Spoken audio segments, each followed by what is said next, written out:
আসসালামু আলাইকুম বন্ধুরা, আপনাদের সকলকে স্বাগত আমাদের অ্যাস্ট্রোলজিক্যাল চ্যানেল সাকি অ্যাস্ট্রোলজার। আমি সাকি অ্যাস্ট্রোলজার, জেমস্টোন এক্সপার্ট। আপনাদের সকলের ভালোবাসা, আপনাদের সকলের সাপোর্ট আমাদেরকে এগিয়ে নিয়ে যেতে সাহায্য করছে। আপনারা এভাবে আমাদেরকে ভালোবাসবেন, এভাবে আমাদেরকে সাপোর্ট করবেন, এটাই আমরা আপনাদের কাছ থেকে আশা করছিলাম। যখনই রত্ন পাথর সম্পর্কে কোনো তথ্য, যখনই অ্যাস্ট্রোলজি সম্পর্কে কোনো প্রশ্ন, একটি মাত্র চ্যানেল সাকি অ্যাস্ট্রোলজার। আমরা আপনাদের প্রতিটি এপিসোড খুব দক্ষতার সাথে সায়েন্টিফিক্যালি এবং অ্যাস্ট্রোলজির উপর চর্চা করে উপস্থাপন করে থাকছি। আশা করি আপনারা সকলে উপকৃত হচ্ছেন এবং আমরা আপনাদের জ্যোতিষের সকল ভ্রান্ত ধারণা থেকে বের করে নিয়ে এসে সুন্দর এবং স্বাচ্ছন্দ্যকর একটি জীবন উপনীত করার চেষ্টা করে থাকছি। বন্ধুরা, আজকে আমরা আপনাদের সামনে উপস্থিত হয়েছি আমাদের লেকচার নাম্বার 6, আমাদের বার্থ চার্টের 6ষ্ঠ নাম্বার লগ্ন কন্যা লগ্ন নিয়ে। কন্যা লগ্নে আমরা কিভাবে কোন কোন রত্ন পাথর রেকমেন্ডেশন করে থাকি, কোন কোন রত্ন পাথর আপনাদের সকল ঝুট ঝামেলা থেকে বের করে নিয়ে এসে সুন্দর এবং স্বাচ্ছন্দ্যকর একটি জীবন উপনীত করবে, সে ব্যাপারে আজকে আমাদের প্রচেষ্টা। আপনারা স্ক্রিনে দেখতে পাচ্ছেন বন্ধুরা, আজকে আমরা একটি কন্যা লগ্নের বার্থ চার্ট ওপেন করেছি। কন্যা লগ্নের অধিপতিকে, কন্যা লগ্নের অধিপতি দুর্দান্ত একটি প্ল্যানেট, তা হচ্ছে বুধ গ্রহ। বুধ কন্যা লগ্নের অধিপতি হওয়ায় আপনারা প্রথমেই যে রত্নপাত্রটি পরিধান করতে পারবেন সেটি হচ্ছে পান্না।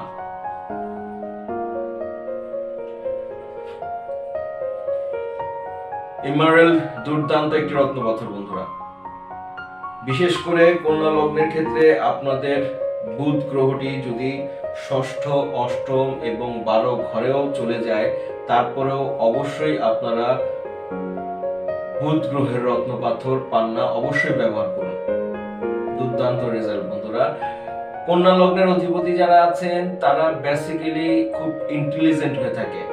তাদের সাথে কথাবার্তা খুব সাবধানতার সাথে অবলম্বন করে বলতে হয়, কারণ তারা আপনার ভয়েসের ভাইব্রেশন শুনেই অনুমান করে ফেলতে পারেন আপনার আসলে কি বলতে চাচ্ছেন এবং আপনারা কি করতে চাচ্ছেন। দুর্দান্ত ইন্টেলিজেন্ট হয়ে থাকে বন্ধুরা। যদি আপনারা কন্যা লগ্নের অধিপতি হয়ে থাকেন, অবশ্যই আপনারা বুধ গ্রহের রত্নপাথর পান্না ব্যবহার করুন, দুর্দান্ত এফেক্ট হয়ে থাকবে। দ্বিতীয় রত্নপাথর বন্ধুরা, আমরা সূর্য থেকে শুরু করি, সান থেকে শুরু করি। সান, সূর্য গ্রহের রত্নপাথর আমরা অবশ্যই কন্যা লগ্নের অধিপতি যারা আছি ব্যবহার করতে পারবো। যেহেতু সূর্য এবং বুধ বন্ধু সুলভ আচরণে থাকে, সেক্ষেত্রে অবশ্যই সূর্যের রত্নপাথর আমাদেরকে পজিটিভ দিয়ে থাকবে। যদিও সূর্য এখানে 12 নম্বর ঘরের অধিপতি, তারপরেও বন্ধুরা আপনাদেরকে সূর্য অবশ্যই পজিটিভ রেজাল্ট দিয়ে থাকবে। আমাদেরকে আসলে বন্ধুরা বের হয়ে আসতে হবে যে পুঁথিগত বিদ্যার যে বাইন্ডিংস গুলো আমাদের রয়েছে, যেমন রয়েছে 6ষ্ঠ, 8ম এবং 12 নম্বর ঘরের রত্ন পাথর আমরা ব্যবহার করতে পারবো না, অ্যাভয়েড করতে হবে। সেদিক থেকে বিচার করে আমাদের জ্যোতিষ শাস্ত্রে আমাদের এক্সপিরিয়েন্স থেকে আমরা আপনাদেরকে বলছি, অবশ্যই আমাদের এই সূত্র থেকে বের হয়ে আসতে হবে। আমাদের এক্সপিরিয়েন্স বন্ধুরা শুধু পুঁথিগত বিদ্যার মধ্যে আটকে নেই, আমরা বিভিন্ন বার্থ চার্ট অ্যানালাইসিস করে যে তথ্যগুলো পেয়েছি, যে এক্সপিরিয়েন্স গ্যাদার করেছি, সেখান থেকেই আপনাদেরকে আমরা পর্যবেক্ষণ করে আপনাদের সামনে তুলে ধরছি।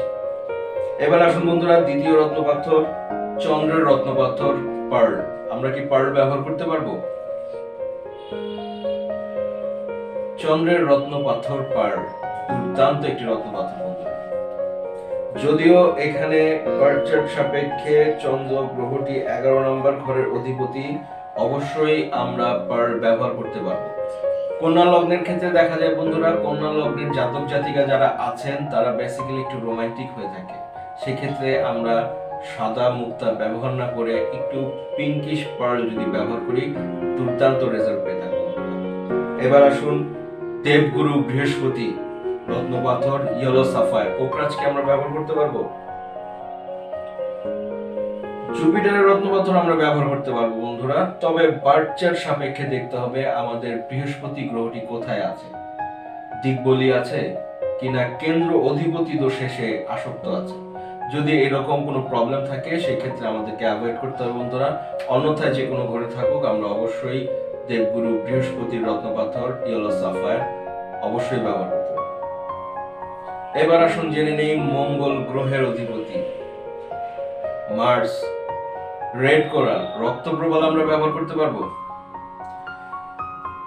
কন্যা লগ্ন সাপেক্ষে বন্ধুরা আমাদেরকে অবশ্যই অ্যাভয়েড করতে হবে মঙ্গল গ্রহের রত্নপাথর রক্তপ্রবাল আমরা কোনোভাবেই ব্যবহার করতে পারবো না বন্ধুরা। রক্তপ্রবাল এই বাচ্চার সাপেক্ষে অ্যান্টি কলাপসে থাকবে এবং আপনাদেরকে বিভিন্ন রকম ঝামেলায় ফেলে দেবে। সুতরাং অবশ্যই আমরা মঙ্গল গ্রহের রত্নপাথর রেড কোরাল অ্যাভয়েড করব। তারপরেও যদি আপনারা কোনো প্রয়োজন সাপেক্ষে আপনাদের রেড কোরাল বা মঙ্গলকে সাপোর্ট দেওয়া প্রয়োজন হয়ে থাকে সেই ক্ষেত্রে সাবস্টিটিউট স্টোন যেরকম মনে করেন রোডোক্লোরাইড অথবা রোডোলাইট স্টোন রয়েছে এগুলো আমরা ব্যবহার করতে পারি। তারপরও আমরা যারা নতুন জ্যোতিষ শিখছি নতুন চর্চা করছি তারা যদি মনে করে থাকেন আমাদেরকে অ্যাভয়েড করা দরকার অবশ্যই আমরা অ্যাভয়েড করব।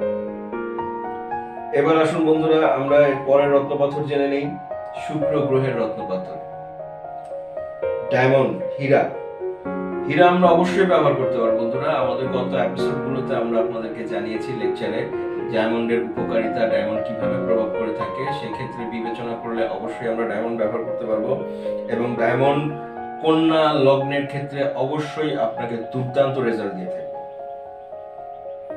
এবার আসুন শনি গ্রহের রত্নপাথর ব্লু সাফায়ার নীলা আমরা কি পরিধান করতে পারবো?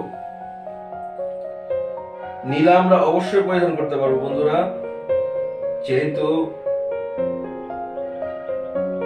নীলাটি আমাদের পঞ্চমপতি সেই ক্ষেত্রে আমরা অবশ্যই শনি গ্রহের রত্নপাথর নীলা পরিধান করতে পারবো, এতে কোনো অসুবিধা নেই। তবে অনেক সময় দেখা যায় কন্যা লগ্নের ক্ষেত্রে শনি গ্রহটি অষ্টম ঘরে চলে এসেছে সেক্ষেত্রে অবশ্যই আপনারা নীলা পাথর পরিধান করুন এবং নীলা পাথর পরিধানে দেখা যাবে আপনাদের সন্তান সুখ যেটা আছে সেটাতে বৃদ্ধি হবে। অবাধ্য সন্তান হয়ে থাকলে আপনার বাধ্যগত হয়ে যাবে। বেসিক্যালি শনি অষ্টম ঘরে থাকা যেসব জাতক জাতিকা রয়েছেন আপনাদের একটি জিনিস পরিলক্ষিত করলে দেখতে পাবেন যে আপনাদের সন্তানদের বিভিন্ন রকম ডিসঅর্ডার তৈরি হয়ে থাকবে এবং সেই ডিসঅর্ডার থেকে বের হয়ে আসতে হলে আপনাদের অবশ্যই নীলা পাথর ব্যবহার করতে হবে।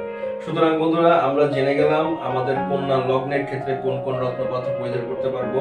আমরা সূর্যের রত্নপাথর রুবি ব্যবহার করতে পারবো, চন্দ্রের রত্নপাথর পার্ল ব্যবহার করতে পারবো, বৃহস্পতির রত্নপাথর ইয়েলো সাফায়ার ব্যবহার করতে পারবো। বাচ্চার সাপেক্ষে যদি দেখা যায় এটি কোনো রকম সমস্যায় রয়েছে তবে অবশ্যই আমরা অ্যাভয়েড করব। সবচেয়ে বেশি যেটা আমরা অ্যাভয়েড করে থাকবো সেটি হচ্ছে মঙ্গল গ্রহের রত্নপাথর রেড কোরাল। বুধ গ্রহের রত্নপাথর আমরা অবশ্যই করতে পারবো যেহেতু লগ্নপতি। শুক্রের রত্নপাথর, ভেনাস এর রত্নপাথর, ডায়মন্ড, হীরা আমরা অবশ্যই করতে পারবো। স্যাটার্নও সেম, শনি গ্রহের রত্নপাথরও সেম আপনাদেরকে জানানো হয়েছে। এবং রয়ে গেল রাহু এবং কেতু। রাহু এবং কেতু সম্পর্কে বন্ধুরা আমরা আমাদের গত লেকচারগুলোতে আপনাদেরকে জানিয়েছি, যদি না দেখে থাকেন না জেনে থাকেন অবশ্যই আপনারা দেখে নেবেন, আপনাদের কনসেপ্টগুলো ক্লিয়ার হয়ে যাবে। এভাবে আমরা কন্যা লগ্নের ক্ষেত্রে রত্নপাথরগুলো অবশ্যই রেকমেন্ডেশন করে থাকি এবং অবশ্যই আপনাদের সকল ঝুট ঝামেলা থেকে বের করে নিয়ে এসে সুন্দর এবং স্বাচ্ছন্দ্য করে একটি জীবনে পরিণত করে থাকি। আপনারা অবশ্যই একজন দক্ষ অ্যাস্ট্রোলজার দ্বারা আপনাদের বার্থ চার্ট বিশ্লেষণ করুন। আপনারা যদি আমাদের দ্বারা আপনাদের বার্থ চার্ট বিশ্লেষণ করতে চান অবশ্যই স্ক্রিনে দেওয়া টেলিগ্রামে নক করুন, ইমেল অ্যাড্রেসে মেইল করুন, প্রসিডিউর আশা করুন। বিশ্বের যেই প্রান্তেই থাকুন না কেন আমরা আপনাদের জ্যোতিষের সকল ভ্রান্ত ধারণা থেকে বের করে নিয়ে আসার চেষ্টা করে থাকবো ইনশাআল্লাহ। এভাবে আমাদের পাশে থাকবেন, এভাবে আমাদের সাথে থাকবেন। আজ এই পর্যন্তই। Have a nice day.